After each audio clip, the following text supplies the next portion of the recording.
You know, over the years I've had some good buddies that I've done a lot of hunting and fishing with, and canoeing and backpacking and whatever you might want to call it. You know, all those outdoor type things. And they're all good buddies, and I've cherished those times that we've had together. And 3 of them are gone now.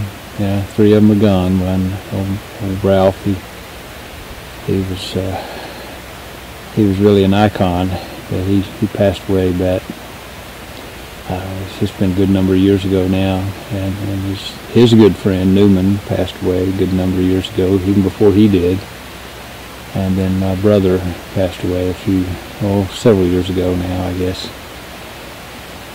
But I still have some good buddies that I get out and do things with when I can. The problem is we're about 700 miles apart, and so it's hard to connect up like that. And one of my buddies just spent about 7 or 8 days up at the Boundary Waters area, canoeing and fishing and camping and whatever he did up there. It really was quite a experience for him.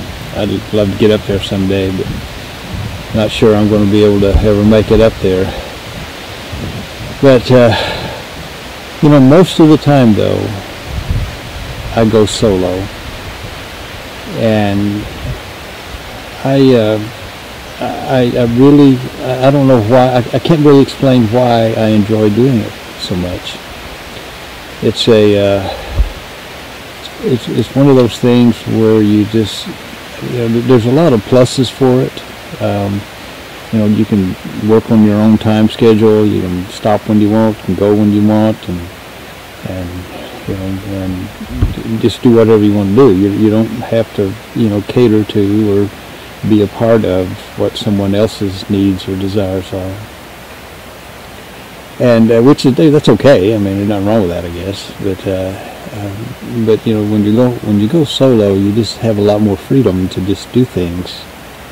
If you want to lay down and take a nap, you can. If you want to hike all day, you can. If you want to take pictures, you can. If you don't want to do anything, you can. And there's nobody to tell you what to do except your own conscience. And but there are some risk involved in it. Yeah, if you get injured or something, twist an ankle or slip and break a leg, or break an ankle or shoulder or whatever it might be, yeah, there can be some repercussions from that. But as long as you take precautions and you know what your limits are, and you don't push yourself beyond what you're capable of doing, going solo is a good way to go. And as I've gotten older, I began to understand more about what my limits are. And I've got a kind of a bothersome hip, and I've got some other issues going on, and nothing that's debilitating, but it does slow me down. And I have to know that. So there's no way I'm going to go hike the Appalachian Trail, from one end to the other. I just physically am not going to be able to do that. And there's probably less likely, or even not as likely, that I'll even do, a 20-mile, 30-mile, 40-mile, 50-mile hike, backpacking multi-day trip. That's a little beyond what I'm capable of physically handling. But when I go out and do 3 or 4 mile backpacking on varied terrain, carrying a full pack, and stay a couple of days, and do a round trip that's maybe 7 to 8 miles, maybe up to 10 miles, that's something I can do. And I feel it at the end. I'm a little bit stiff. I work out at the gym all the time. I'm constantly working. I go 3 or 4 days a week, and I walk a lot with my wife. And the past couple of summers, I've ridden my bike quite a bit, and tried to strengthen my legs and keep them going. But going solo is a challenge. You're on your own, and you have to know when to say enough. You have to know when to stop. You have to know when nature says you're pushing the limits too far, and you have to be aware of what's going on out there. You can't just, you just can't go willy-nilly into things, jumping into things. And there was a time years ago that I was kind of like that. I'd just go off and do something like that, and usually end up getting myself in a mess. But going solo is there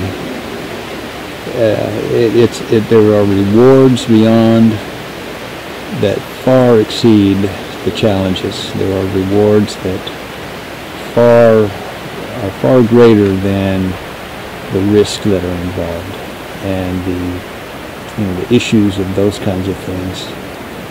And there have been times that I have set out at night on a solo trip and gazed up at the night sky, and the stars would just be lit up. I mean, the sky would just be lit up. It would just be an incredible experience. And there have been times I've been solo and I've been stormed on, and thunder and lightning and rain and all of that. And I sit huddled in a tent for 8 hours, waiting for it to back off. But it's something that I enjoy doing. It's not for everyone.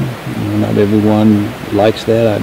I've got friends and neighbors who are very gregarious, and they like being around people and doing things, and and they are amazing at what they do. They're all the time going and doing things, and in fact, in some ways, they're very inspiring to me. It inspires me to get out and participate more. But I'm really more, I don't want to say a loner. Loner isn't the right word, but I just like going on my own and challenging myself, and because it's one of those things that sometimes you're out there and you're thinking, what am I doing here? I'll just pack up and go home. But then I don't. I stick around a little bit longer, and I stay the course, and finish up what I had planned on doing. And when I get home, as tired as I might be, it's afterwards that I realized just how enjoyable that was and how rewarding it was to get out like that. So going solo that's what I like to do. And it's something that's, I don't know, I guess I kind of always been that way, and I probably always will be. And as long as I am physically capable of getting out and doing things, and I'm probably approaching those years in my life to where I won't be able to do as much every year. I mean, there'll come a time where I won't be able to do anything. But right now, I'm able to get out and making memories that I'll have for as long as I can. And that's probably the reason why I do videos, and I have a blog that I put out there, and I write about my experiences, and I take a lot of photographs.